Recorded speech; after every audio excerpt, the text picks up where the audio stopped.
Olá, começa agora o Mais Esportes. Muito obrigado pela sua companhia, pela sua audiência. E nós estamos em um campo de futebol porque o meu convidado de hoje foi atleta. E dos bons, viu? Passou por Guarani, Grêmio, Internacional, Palmeiras, Santos. Títulos? Bom, campeão da Libertadores, campeão do mundo, campeão da Recopa Sul-Americana. Tem ainda os campeonatos estaduais, gaúcho, paranaense, já sabe quem é, né? Rubens Cardoso, muitíssimo obrigado por ter aceito o convite para participar aqui do programa. E quando eu falo dessas equipes, dos títulos, que sentimento que você tem e quando você olha para trás, ainda dá vontade de jogar ou não? Seja bem-vindo ao Mais Esportes. Obrigado, Gabriel, obrigado a todos, né, pela recepção. Sempre calorosa, né? Foi lembrando os títulos, foi lembrando as passagens, né? Que nós tivemos aí, que eu tive aí em alguns clubes, e esses clubes que me deram todo esse reconhecimento. E dá saudade, realmente dá saudade, né? A gente vê um gramadinho desse aqui, dá vontade de pegar a bola, fazer um cruzamento, bater no gol, chutar. Mas é sempre bom a gente contar histórias e histórias boas, né? E fazer com que isso daí também possa, de alguma maneira, tornar possível para outras pessoas aquilo que eu sonhei, aquilo que eu desejei nos gramados aí por aí afora para essa meninada toda. Ô Rubens, e quando você fala, né, que dá vontade de jogar neste gramado, ainda bate a sua bolinha, futebol de master, futebol amador? Olha, agora nesse momento, é um momento que eu tenho vivido e experimentado uma nova modalidade, que é o futevôlei, acho que é febre para todo mundo. E é bem gostoso porque é bem próximo daquilo que é a realidade do futebol, a competição está na veia, está no sangue. E aí eu tenho algo a mais que é a minha esposa e minha parceira de futevôlei hoje. Tá. Então ela começou, ela que me levou assim, eu quero treinar, quero fazer alguma coisa. Ela que me trouxe para o futevôlei. De vez em quando dá Joga a favor ou joga contra cada um time? Não, tem que ser do ladinho, né? Tem que ser do lado. Mas de vez em quando dá alguma coisinha, eu reclamo com ela, falo, a bola era sua, ela lá pega. Aquela assim, bola no meio, né? Vai você, bem. Aí ela fala assim, meu filho, quem foi jogador foi você. Então aí fica tudo em paz, tal, dá aquele selinho na hora ali, vamos embora de novo. Quem tem que correr mais é você, a sou responsabilidade é sua. Sou eu. Então eu aproveito para treinar também. Mas a questão do futebol amador, eu disputei agora futebol amador acima de 36 anos em Sorocaba. Né? Saímos aí na semifinal. Tenho disputado o Legends, né, que é o campeonato de Master, pelo Internacional. A gente está na semifinal. Nós vamos jogar agora, uma próxima data está para ser marcada pela organização. Nós vamos jogar contra o Goiás e a outra semifinal é o Santos e Vasco. Então isso daí é gostoso, a gente está competindo, está sempre ali vendo os antigos companheiros, né, que também já estão aposentados. Mas acima de tudo fica essa saudade, essa lembrança, essa recordação e muitos amigos também que nós fizemos aí no futebol. Ô Rubens, para quem está nos acompanhando, né, fala assim, futebol, esse mundo de glamour, esse mundo que todo mundo ganha muito dinheiro. Qual que é a parte boa de jogar futebol e qual que é a parte ruim que às vezes quem está nos acompanhando nem imagina, mas que ela existe? Olha, vou começar pela parte difícil, né, do futebol. Principalmente quando você está no início da sua carreira.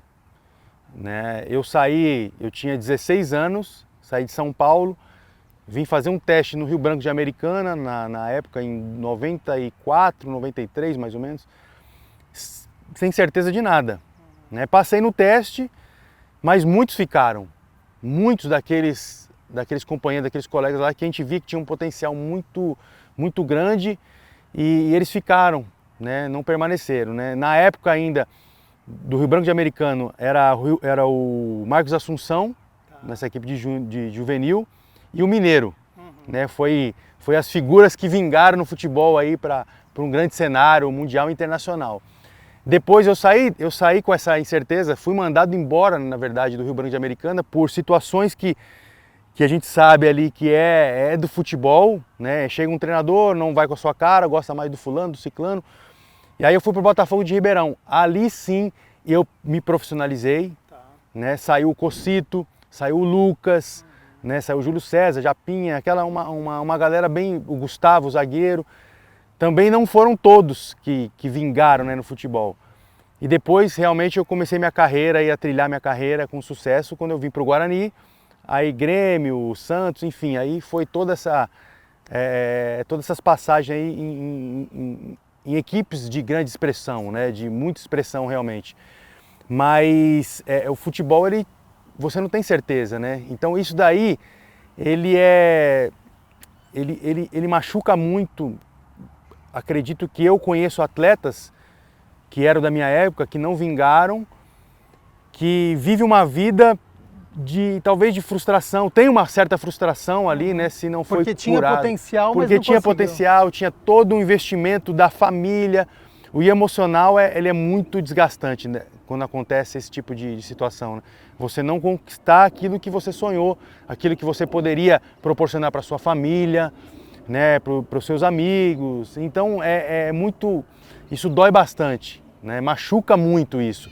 Então talvez a ferida, às vezes ela pode sangrar por muitos anos ali, né, até você conquistar aí a cura completa, né, que a gente fala, né, a cirurgia completa. E então isso daí é um dos fatores que é muito ruim no futebol. E depois, quando você se profissionaliza, você tem aquela questão realmente de quando você se lesiona. Aí você já está no patamar de profissional, você tem que demonstrar, você já tem um contrato, você já tem responsabilidades. Só que quando você tem uma fratura ou você se lesiona, aquilo te dá algo que fala assim, poxa, eu estou impotente de realizar aquilo que eu tô apto, que eu treinei a vida toda, que eu sei fazer. E vai aí voltar da mesma maneira. Ninguém sabe como você vai voltar, se você vai voltar de titular ou não, você vai ter que voltar tudo novamente, você vai ter que trabalhar novamente. É claro que tem lesões, né? Mas quando você se lesiona de uma forma, joelho, tornozelo, você passa por um pré-operatório, aí a configuração muda, seu interior também muda. Eu, graças a Deus, eu nunca passei por uma cirurgia. Minhas lesões foram no máximo 30 dias, né, a mais extensa. A mais era lesão muscular realmente, que era questão de 15 dias, 2 semanas, eu já estava apto a voltar a jogar. Mas você passa um momento ali que você fala, poxa, no meu maior momento eu lesiono. Então é um momento que você fala assim, sabe, é muito difícil. Se você não tem uma esposa bacana ali do seu lado, incentivando, seus amigos e sua família do lado, bem próximo ali, para reverter todo esse quadro de nostalgia, de preocupação, de tristeza. O psicológico ele vai lá para baixo, porque a confiança ela também é quebrada, né, nesse momento, né? E aí não tenha dúvida de que quando você é o ápice da sua carreira, é onde você conquista títulos. Quando você joga bem, né, sua autoestima sobe, a sua confiança vai lá em cima. Mas quando você conquista títulos, aí é o melhor momento da sua carreira, sabe? Não tem como você descrever esse momento que você levanta a taça, que você conquista algo e você vê a alegria de muitas pessoas que você proporcionou. Isso daí, acho que é o ápice da carreira de um atleta. Voltando para a transição, quando você falou com 16 anos, saiu de São Paulo, foi para Americana. Foi a primeira vez que você saiu de casa, pais, família, filho pode ir, pensa bem, estudo. Como é que foi esse período para você?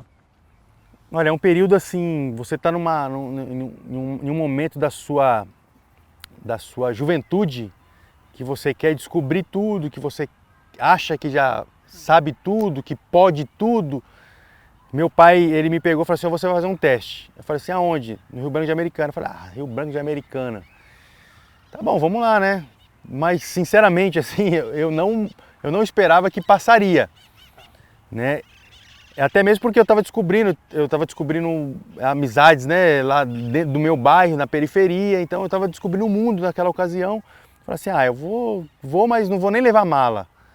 Foi o que aconteceu, mas só que eu treinei tão bem, cara, acho que tão despreocupado com essa questão. O treinador falou assim, eu quero que você fique aqui agora, depois do treino. E nós não tínhamos combinado o treino. Meu pai chegou lá com aquela carinha toda de pidoncho, com a cara e coragem. Eu cheguei atrás dele, ele falou assim, meu filho trouxe meu filho aqui, ele pode fazer um teste. Aí o Odilei, na ocasião, né, era treinador de juvenil do Rio Branco de Americana, ele falou assim, olha, vocês vieram da onde? De São Paulo? Vocês não falaram com ninguém? Falaram, tá bom, vai, deixa o garoto treinar aí, vai. Por dó, né? Por dó. E eu acabei me treinando muito bem naquele dia. Treinando muito bem. Tudo deu certo e aconteceu. Todo o meu talento que estava aqui dentro, acho que eu joguei ali na Mas você já jogava bola em São Paulo? Não, já jogava. Já vinha treinando, já estava preparado para... Mas não era em clube? Não, não era em clube. Era no Banespa de São Paulo. Tá. Eu jogava no Banespa e eu tinha o Ivair também na época que eu treinava na escolinha do Ivair, que foi o príncipe na época da Portuguesa, na década de 70, 80, alguma coisa assim. Tá. Então eu já estava preparado, já estava meio cascudinho assim, né? E jogava na Várzea em São Paulo também, né? Que hoje é a Copa Kaiser, naquela ocasião era João Leiva. Então era no mesmo segmento e eu já experimentava alguma coisa nesse sentido. E fui no Rio Branco de Americana e passei. Como lateral esquerdo ou em outra posição? Era outra posição. Engraçado que era uma outra posição. Eu jogava no meio campo, mas como atacante, meio atacante ou um atacante de beirada, hoje mais ou menos isso, né? Tá. E depois que eu passei como esse atacante, aí o treinador falou assim, Rubens, eu quero que você vá treinar no time profissional. O Cilinho, né, na época, né, cara, o finado Cilinho, poxa, um baita de um mestre, né, na verdade, né? Treinou Silas, Pita, Miller, no São Paulo ele foi. E ele estava no Rio Branco de Americana no profissional. E me pediram um lateral esquerdo no profissional, para fazer sombra no profissional. E o treinador falou assim, Rubens, você vai para lá porque você precisa aprender a marcar. Aí eu falei, ok, eu vou para lá. Fui no treinamento, era só um posicionamento, era sombra, eu tinha que fazer só sombra. A bola vinha, eu tinha que só cercar, não podia nem tocar na bola. E passados 45 minutos de treinamento do profissional, e eu fazendo só sombra, olhando, analisando todo o posicionamento do profissional, e eu fazendo todo aquele jogo de movimentações, soltou o coletivo. Quando soltou o coletivo, aí a bola rolou, aquela coisa toda e tal. Peguei a bola, toquei e tal, fiz o overlap, tudo que ele preparou o profissional, eu fiz como um garoto de 17 anos na época. Toquei a bola, passei, o rapaz, nem me lembro quem que é, o meia, colocou no fundo, eu cruzei. Quando eu cruzei, veio o atacante, fez o gol. Uma jogada de gol. Tudo que ele trabalhou no esquema tático, né, no posicionamento. Aí ele parou o treinamento na hora, apeditou, vem cá, garoto, vem cá, garoto. Você falou, o que eu fiz, né? Qual é o seu nome? Eu falei, Rubens. A partir de hoje você vai treinar comigo. Nossa. E o Celinho todo mundo conhece, que ele era um cara visionário, né? E aí eu comecei a treinar na lateral esquerda no time profissional. Eu era juvenil ainda. Quer dizer, a gente vai entender, né, como que acontecem as coisas, mas tem que estar preparado para... Isso daí é no futebol, isso é um mecânico, um instalador de ar-condicionado, um pedreiro... Surgiu a oportunidade. Surgiu a oportunidade, você tem que estar preparado. Eu falo para meu filho, eu falo em algumas palestras, né, que a gente vai dar para essa garotada toda, a oportunidade ela sempre vai aparecer para quem estiver preparado, você vai conquistar aquilo que está destinado, mas de repente você tem um destino, só que você não está preparado, passou. O outro vai tomar sua vaga. Então aconteceu isso. E aí eu fui, e aí eu virei lateral esquerdo, por causa do Cilinho. Virei lateral, comecei a gostar da posição, eu já tinha força, já tinha velocidade, fui me aprimorando nos cruzamentos, na marcação, né? Justamente era a minha deficiência. E aí eu fui fazendo aquilo que ele gostava, joguei no profissional, depois alguns jogos amistosos, e dei continuidade, mas aí dei continuidade não foi mais no Rio Branco, foi depois no Botafogo de Ribeirão. E nesse dia que ele falou, vem cá, você treina comigo, chegou em casa, pai, o Cilinho conversou comigo. É verdade, eu tinha até esquecido dessa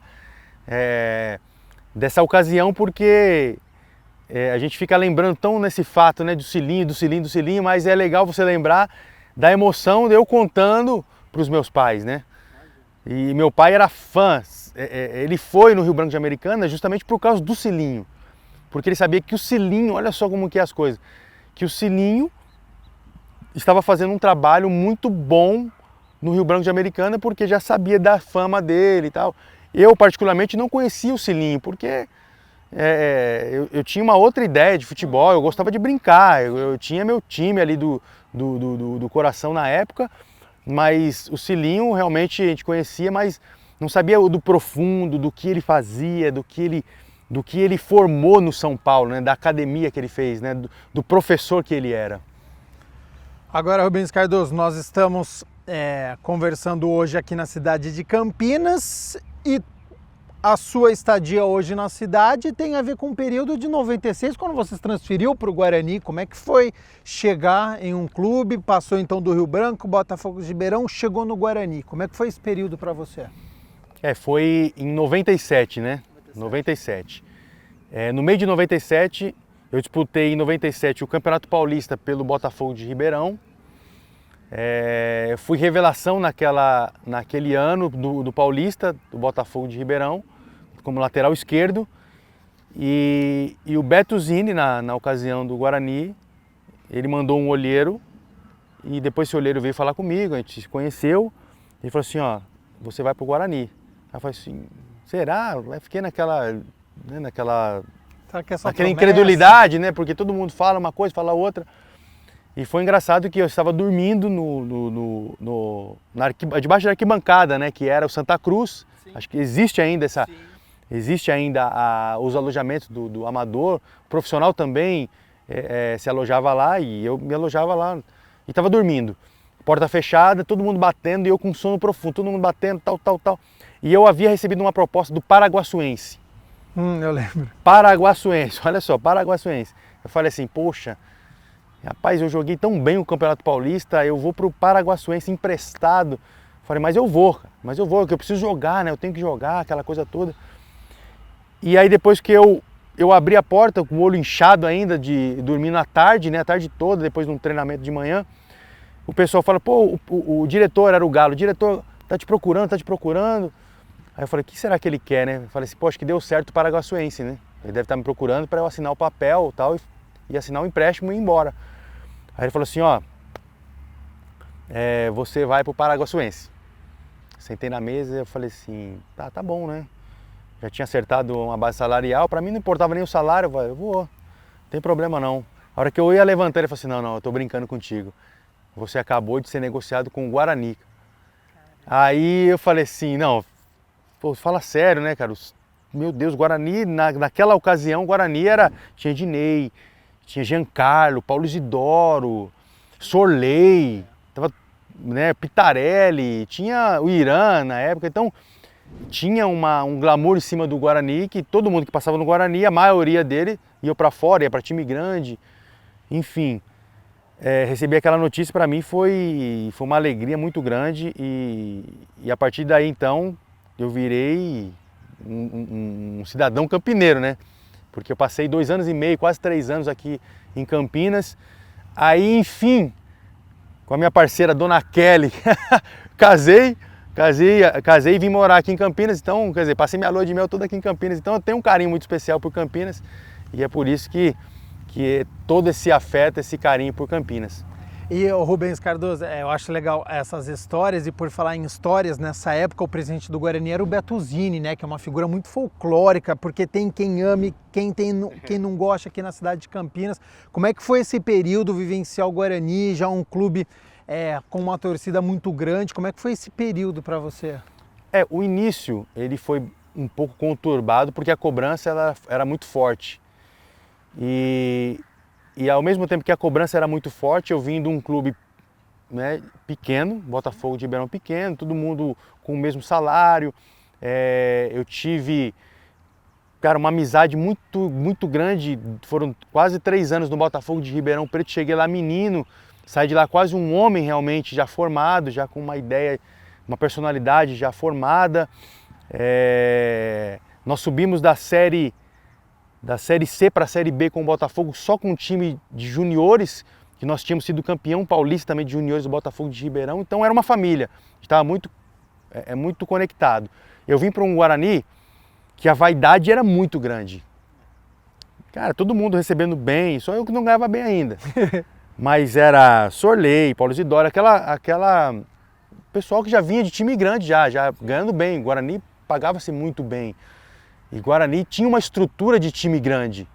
Tanto é que depois que eu saí do Guarani, fui para time grande, para o Santos, aí veio o Rincon, Edmundo, né, eu conheci o pessoal e todo mundo falava a mesma coisa.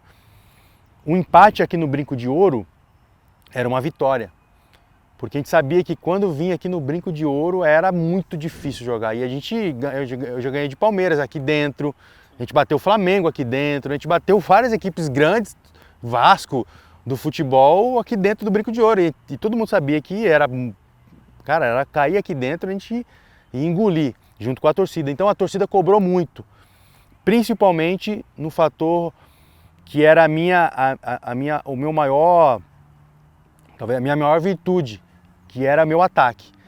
Então eu tinha muito volume, muita intensidade, porém em algumas conclusões, como cruzamento, eu errava. Né? Eu errava alguns cruzamentos, então eu comecei a treinar bastante, a torcida às vezes pegava um pouco no pé, e eu comecei a treinar, até que começou a encaixar o meu futebol. Em 98 para 99, 99 foi o ápice, eu comecei a caprichar mais nos cruzamentos, né? Você vai melhorando. Sim. Fruto de um trabalho, fruto de uma paciência que todo mundo teve, mas muito mais de trabalho.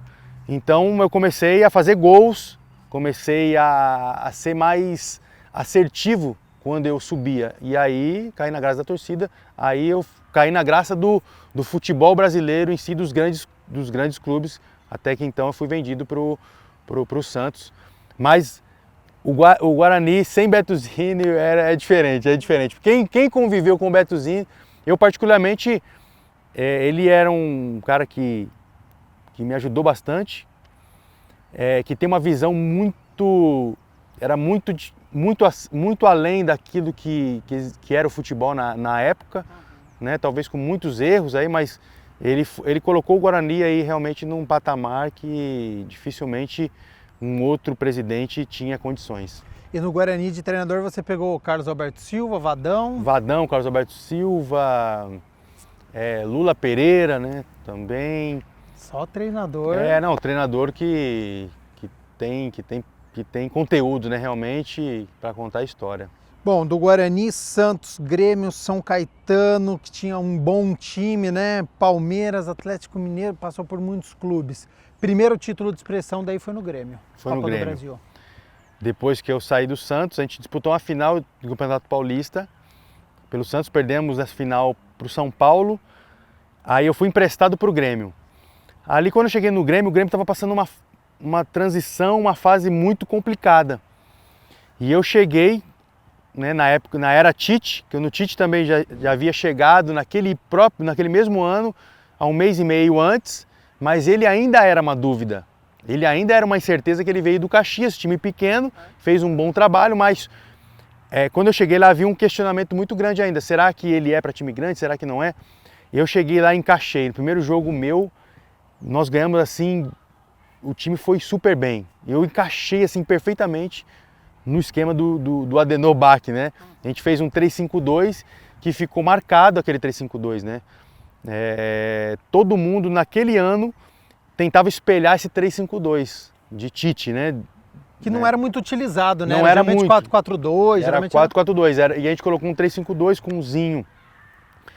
Tinha Anderson Polga, Mauro Galvão, nossa, Anderson Lima, Danley, aí eu espetado, Tinga, Eduardo, depois tinha o Zinho, Luiz Mário, Marcelinho Paraíba, Varley estava lá, o Rodrigo Mendes, depois veio o Rodrigo Fabre. Então a gente encaixou de tal maneira e veio realmente esse título assim. A gente ganhou o Campeonato Gaúcho. Aquele time ali, naquele ano, dentro do Olímpico, nós ficamos 46 jogos sem perder. Era assim, a gente caía lá dentro, a gente sabia que ia ganhar a qualquer momento. Agora, vamos. A gente abaixava a cabeça assim, eu sabia toda a movimentação, a gente era muito bem treinado, muito bem organizado. A gente se encaixou de uma tal maneira que realmente foi algo assim, né, talvez aí em 2001, nessa Copa do Brasil. Depois a gente disputou o título aqui com o Corinthians, 86 mil pessoas no Morumbi. E nós calamos o Morumbi, né? Nós calamos o Morumbi porque a gente jogou futebol assim, ganhamos de 3-1, passeamos realmente, fomos muito felizes naquela ocasião. Então o time de muita expressão que marcou realmente uma geração ali.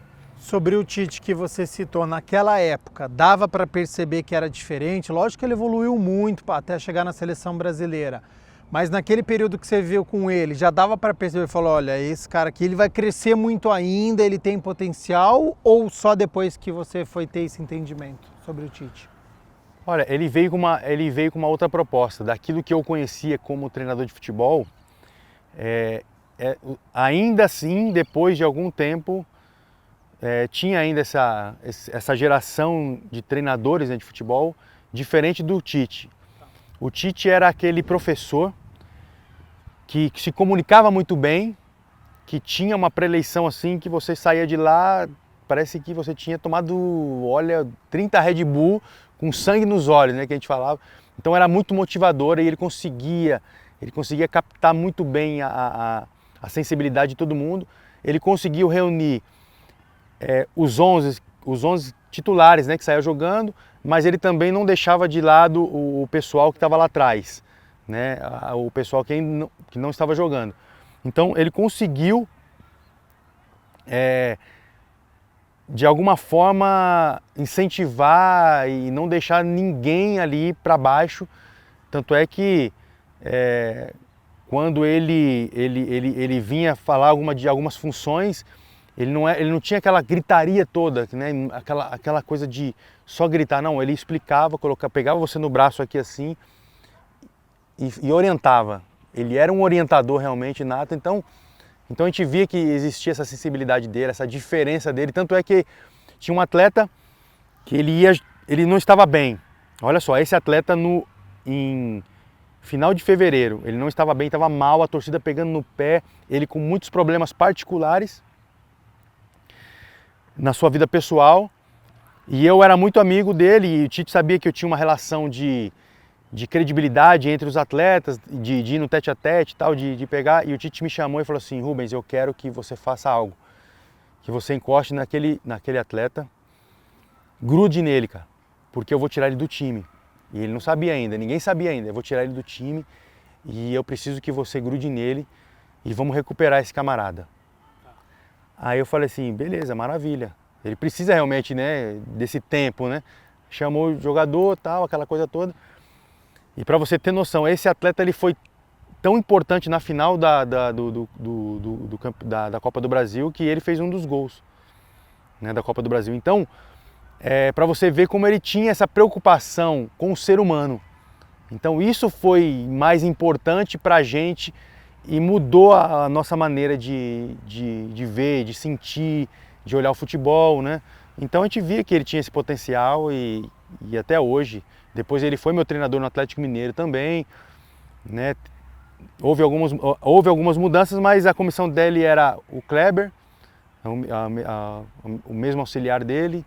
Então continuou o Delamore, depois saiu, mas ele evoluiu, ele sempre gostava dessa frase. Ele falou assim, você tem que fazer por merecer jogar.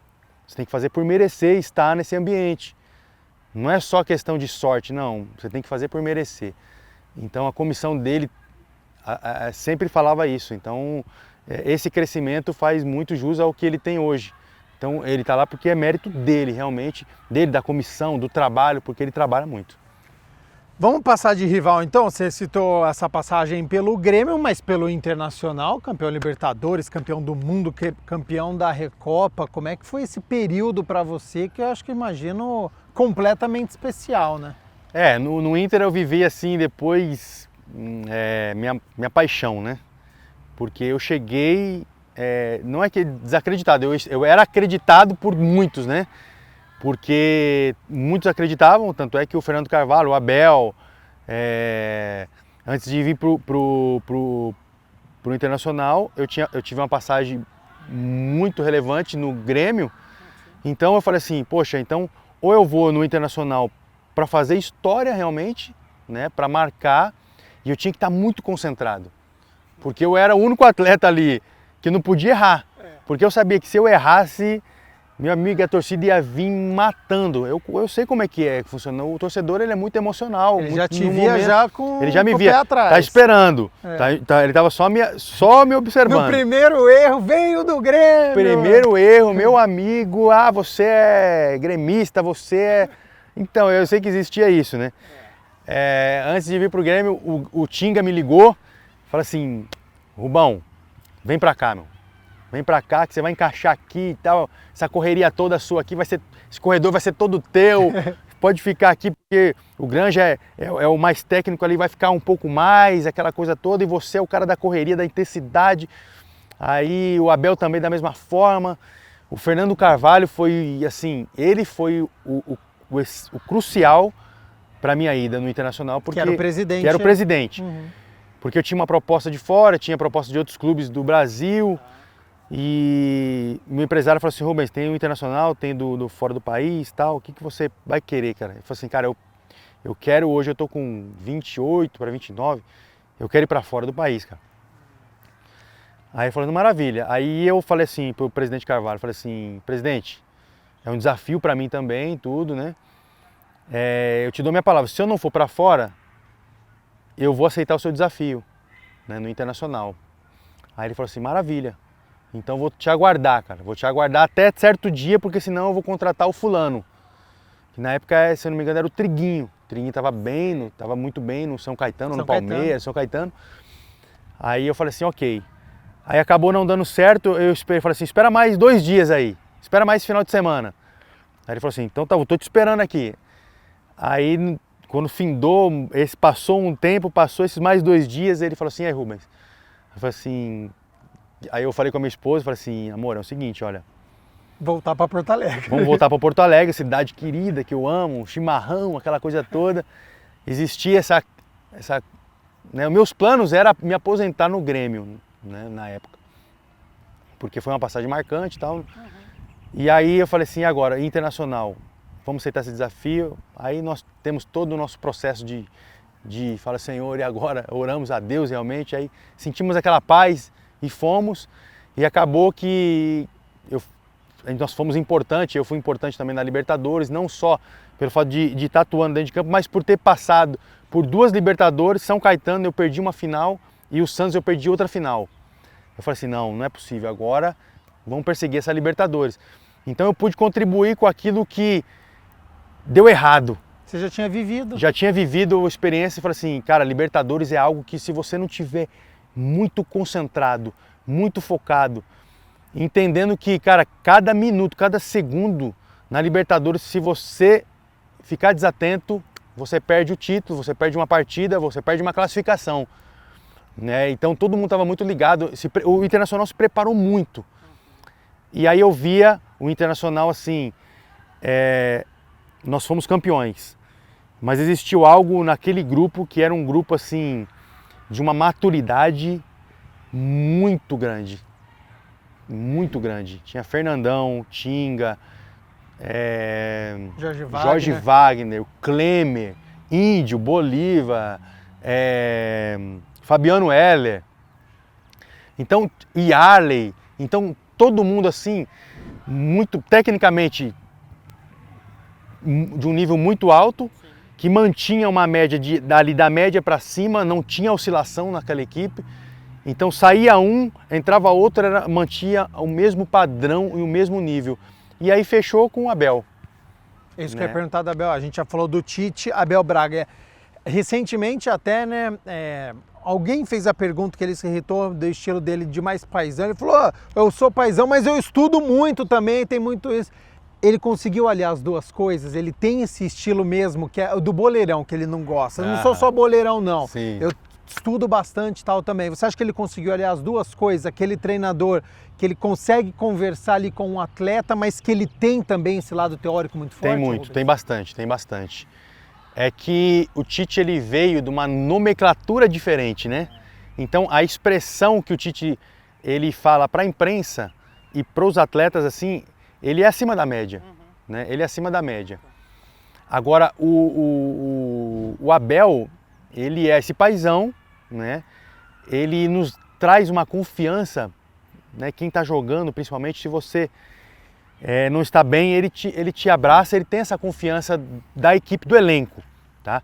Só que realmente ele estuda muito, né? Ele não chega ali e joga o colete. Não, ele não joga o colete não. Ele estuda muito, ele dá o tipo de treinamento de acordo com a equipe adversária está sugerindo, mas com o nosso melhor também, para tirar proveito do nosso melhor, fazer o nosso melhor dentro de campo. Então, tanto é que na final do Mundial nós estudamos muito o Barcelona. Estudamos demais o Barcelona, assim, de tal forma que a gente assistiu várias vezes o jogo do Real Madrid contra o Barcelona na época. Foi as únicas vezes que o Barcelona parou. Acho que houve um empate, que o Barcelona não perdia aquele ano. O Barcelona era a equipe que... E o Abel trouxe Ronaldinho Gaúcho, Deco, Iniesta, o Messi estava voltando, era bem novato ainda, bem novinho, mas tinha Zambrotta, Giuli, cara, estava todo mundo ali. Era uma equipe, todo mundo apostava no Barcelona. E o Abel nos trouxe essa condição.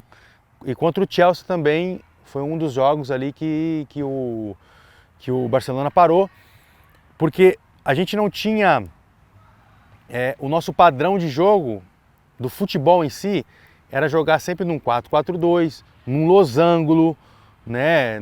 Faz um triângulo aqui assim, assado, ou faz um quadrado, né? Existia muito isso de quadrado, losango no meio. E o engraçado é que na final nós mudamos o nosso padrão, porque já veio num estilo europeu.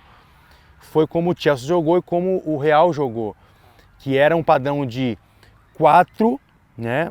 4-2-3-1, em linhas, né? Em linhas. Então tinha aquele balanço, aí jogou o Fernandão na linha de 3 ali na frente, que era o Fernandão, o Alex e o Yarley, né? E o Pato na frente. E atrás desses três era o Edinho, dando suporte, o Edinho e o Wellington Monteiro. E a linha de 4 atrás, né? Eu na esquerda, Ceará. Então você olhava para o lado, tinha que estar na linha, senão tinha era mais ou menos, era bem linha, tal, aquela coisa toda, e marcação em linha. E o Ronaldinho, que era o cara, se você ficasse na individual com ele, todo mundo não tinha, ele era impossível de ser parado, era impossível, o homem era impossível de ser parado. Então tinha que dobrar a marcação, senão triplicar a marcação nele. E o Abel fez justamente nesse estudo todo, e ele conversou com a gente conversou bastante, a gente viu, falou assim, cara, do nosso jeito, o Barcelona vai ser complicado, porque nós, 3 dias antes nós fizemos um coletivo e nós atuamos como nós queríamos jogar, como a gente já estava acostumado a jogar, e o time de baixo o Abel colocou como o Barcelona joga. Deu tudo errado. Rapaz, o time de baixo lá no Japão. Tava voando em cima de vocês. O time de baixo, passando daqui, passando de lá. Eu falei assim, meu Deus do céu. E todo mundo querendo jogar, porque ainda tava, de repente... Você falou, vou perder a posição ainda. Vamos perder a posição, cara. Vamos perder a posição no Japão há 3, 4 dias do jogo. Que loucura. E não deu certo, o sistema não deu certo. Não encaixava o sistema. O time de baixo, assim, ó, atropelou a gente. E o Abel não se prendeu a isso? Aí então o Abel falou assim, não, gente, vem aqui, vamos reunir agora. Aí levou a gente pro hotel, reunimos, falou assim, cara, que tal esse sistema? Só que vai ter que sacrificar justamente o Fernando, o Alex e o Yarley. E esses caras aqui era muito importante fazer esse balanço. Esse balanço era fundamental, ia ser um desgaste muito grande. Mas a ideia era que tinha o Rafa Marques e o Puyol. A gente balançava, fechadinho, fechadinho, balançava. Quando a bola rodava no Puyol, o Puyol era o menos técnico. Falei assim, cara, agora é a hora do bote. A gente fecha ali e deixa ele, porque ele é o menos técnico, ele vai estourar essa bola e a gente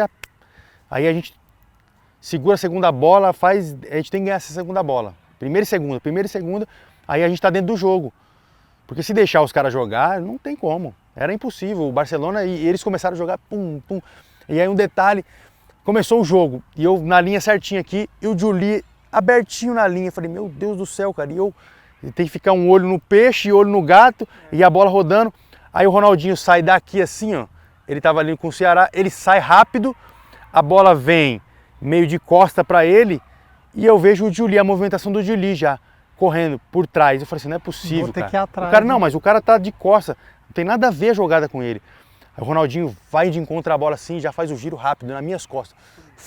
No primeiro lance eu girei rápido, segurei, cheguei junto com o Juli assim, segurei ele aqui no corpo, a bola saiu para a linha de fundo e eu falei assim, meu Deus. Se esse foi o primeiro lance, a visão de jogo não dava para você piscar e ficar desatento em nenhum segundo, em nenhum momento. Porque o time era assim fantástico, realmente era fantástico. Mas a gente, uma das coisas, o aspecto que eu falo assim, poxa, nosso time, nós respeitamos o Barcelona defensivamente, mas quando nós tínhamos a posse de bola, nós jogamos. Sem medo, sem frescura, vamos jogar e aí vamos definir. A gente perdeu a bola, definimos a bola, a gente volta de novo para roubar essa bola novamente. Tanto é que depois a gente atacou, a gente chutou a gol e eles começaram a ficar nervosos, a gente via na expressão deles. Tanto é que o Zambrotta, que era o lateral direito, ele foi trocado no intervalo pelo Belletti. Então a gente viu que já houve modificações e foi mudando X, Y, e eles ficaram nervosos, aí ele tentando acelerar um pouco mais o jogo, eles ficaram nervosos. Teve no últimos 5 minutos ali, eu e Yarley ficamos 4 minutos e 20 com a bola na posse, com a bola na linha de fundo. E escanteio. A aula de gastar tempo. A aula de gastar tempo. Vamos segurar a bola aqui, baixinho. Vamos, menino, segura a bola aqui. Aí a gente segurando, tomando pau, o Yarley brigando. O Yarley era o único que falava castelhano e ele, vamos. Ixi, foi uma loucura. Então, são momentos, são referências assim que a maturidade fez a diferença também naquela ocasião. A ficha demorou para cair depois do título? Ah, demorou, viu? Quando o juiz apitou, quando o gol saiu, foi uma explosão e a gente falou assim, agora não vai ter mais, não vai ter jeito, vamos segurar esse 1-0, vamos segurar. Apitou, nós tiramos a camisa, começamos a rodar, veio a medalha realmente, mas o momento quando a ficha caiu foi assim, talvez assim um dos momentos mais emocionantes assim dentro do futebol, porque eu tenho uma filmagem, né? Eu coloquei no YouTube lá, eu tenho uma filmagem e eu sou fanático assim, meu hobby é fazer vídeos assim, eu mexo com o Premiere, o Adobe Premiere, aquela coisa toda, então eu fuço bastante, gosto de fazer vídeo, aquela coisa toda. E eu comprei no Japão uma câmera, era 5 megapixels, era a mais top. Eu falei assim, cara, qual que é a mais top das filmadoras de foto, de fotografia? Aí me apresentaram uma Sony, comprei essa bendita e vim depois filmando, tirando foto e tal, e filmei no avião e tal. E aí, na nossa chegada, o piloto falou assim, ó, vou passar no Beira-Rio. E o Beira-Rio já estava cheio, tomado, ele deu uma volta assim lá em cima, e eu filmando da janelinha, pegando o Beira-Rio assim, lotado, aquela coisa toda. A gente foi, não dava nem para pousar em Porto Alegre, porque a gente ia parar todo o trânsito aéreo. Nós fomos para Canoas, na base aérea de Canoas, aterrissamos. A hora que veio o corpo de bombeiro, a hora que nós subimos, a hora que nós vimos assim, ó, tinha um mar vermelho em Canoas já. Lotado, e a gente foi indo até Porto Alegre. Ah, meu Deus, aquela sensação e um mar vermelho na pista, nos arredores, nos prédios, na estação de trem, nas pontes, as motos. Eu acho que tinha mais moto que, olha, eu vou te falar, não vou falar o nome aqui porque... Mas era assim, um mar vermelho realmente. Era muita gente, helicóptero chegando de tudo quanto é lado. Então foi assim, algo surreal que eu falei assim, agora a ficha caiu mesmo. A ficha caiu mesmo. A ficha caiu, foi naquele momento que nós pousamos, aterrissamos em Porto Alegre. Ô Rubens, nós já estamos infelizmente encaminhando para o fim do nosso programa. Você falou que tinha o sonho de jogar fora do país. Realizou esse sonho? Eu não realizei esse sonho, né? Na verdade, assim, o meu sonho veio depois que eu já havia completado aí 29, 30 anos. Eu falei assim, poxa, agora eu quero ir para fora do país. Porque eu sempre rodei em times grandes, né? Eu tive várias passagens muito significativas de alto nível. E eu digo sempre assim, não foi difícil eu chegar em time grande. Mas o mais difícil é você permanecer em time grande. Porque o nível lá é muito alto, a cobrança é muito alta e você tem que se cobrar o tempo todo. Você não pode deixar a peteca cair, né? E time grande, se você vacilar, vem outro ali, já o nível está sempre ali. Então eu tive proposta para fora, quando eu ainda tinha 23, 24, 25, 26 anos, mas eu optei em ficar no Brasil. Porque eu não sentia necessidade de ir para time assim, que era mais ou menos ali do mesmo porte, né?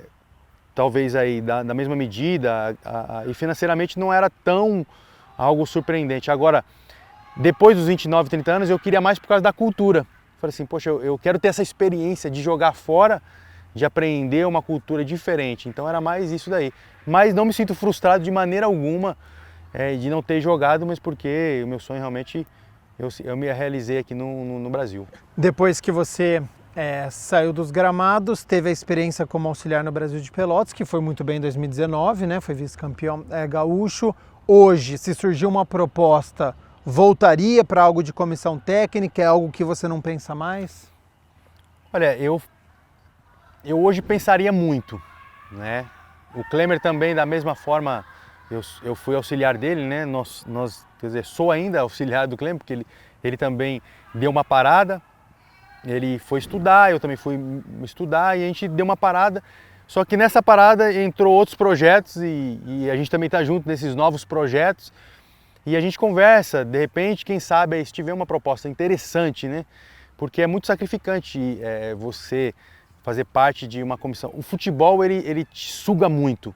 Você tem que viver o futebol 24 horas. Então a família é desgastante para a família. Então hoje eu vou pensar muito se eu tiver uma proposta assim nesse nível. Mudou muito o futebol desse período que você ficou no Brasil de Pelotas para quando você jogava? Você falou, opa, tá diferente isso aqui. Mudou alguma coisa? Mudou bastante. Assim, é claro que algumas nomenclaturas elas mudaram, mas o sistema, às vezes, de treinamento, ele é o mesmo. Lógico que você agrega muito da parte teórica, né? Que quando você para de jogar, você vai estudar, você vai analisar realmente. Você tem companheiros aí que vão agregar na comissão técnica que vai te ajudar muito no seu auxílio. Preparação física, como que você vai adequar a preparação física ao seu tipo de treinamento. Então isso aí você vai entendendo e é muito bacana isso. Agora, e a leitura do futebol, ela tem que ser bem rápida, dinâmica.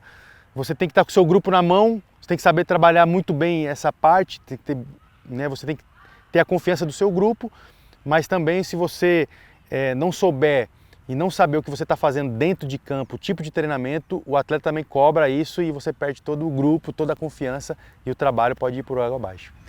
Rubens, para a gente poder encerrar, estamos em ano de Copa do Mundo. Na sua posição ali, a gente tem Guilherme Arana, que está fazendo um bom campeonato brasileiro com o Atlético Mineiro. A gente tem o Alexandro, tem o Alex Telles, são os possíveis candidatos aí para a lateral esquerda. Estamos bem servidos para a seleção brasileira? Chega na Copa do Mundo na lateral esquerda bem ou não? Olha, é que a gente tem uma régua muito alta, né? De seleção brasileira.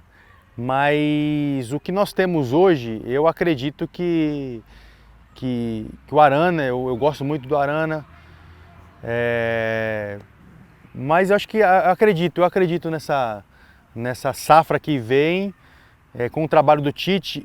Também aí, ele já passou uma experiência na última Copa e eu acredito muito que nessa Copa aqui vai ter algumas diferenças aí em termos de posicionamento, de realização rápida dele, de mudança rápida, de time rápido, porque é diferente você quando está num clube, você pode segurar um pouco mais aquele atleta para ganhar confiança, para ele ganhar confiança. Seleção brasileira não dá para você brincar, não dá para você esperar o atleta se recuperar, não. Tem jogadores ali, a seleção brasileira não foi bem, tem que tirar logo, já sai e tem um outro ali que tem um nível da mesma forma que ele vai ajudar e Copa do Mundo ganha ou não ganha. E essa geração te anima com Rafinha, com Vinícius Júnior, Rodrigo? Exatamente, Neymar. É um futebol que vai vir alegre, né? Vai vir bem alegre e pode acreditar que os nossos adversários, as outras seleções também estão muito preocupados com o Brasil. Então vai ser assim, eu acho que vai ser uma Copa do Mundo de grandes espetáculos, de grandes jogos realmente, de de muito estudo tático que vão culminar no resultado até num título de Copa do Mundo. Espetacular também foi a sua entrevista. Rubens Cardoso, muitíssimo obrigado por contar a sua história novamente aqui no Mais Esportes, abordar o futebol, a sua visão que você tem hoje. Boa sorte aí nos seus projetos. Não saia do futebol não, que isso é muito importante, tem uma visão muito boa e já fica o convite aqui para uma próxima oportunidade para a gente continuar a nossa conversa. Maravilha. Eu que agradeço, um abraço a todos, espero que tenham gostado bastante. Até mais, obrigado.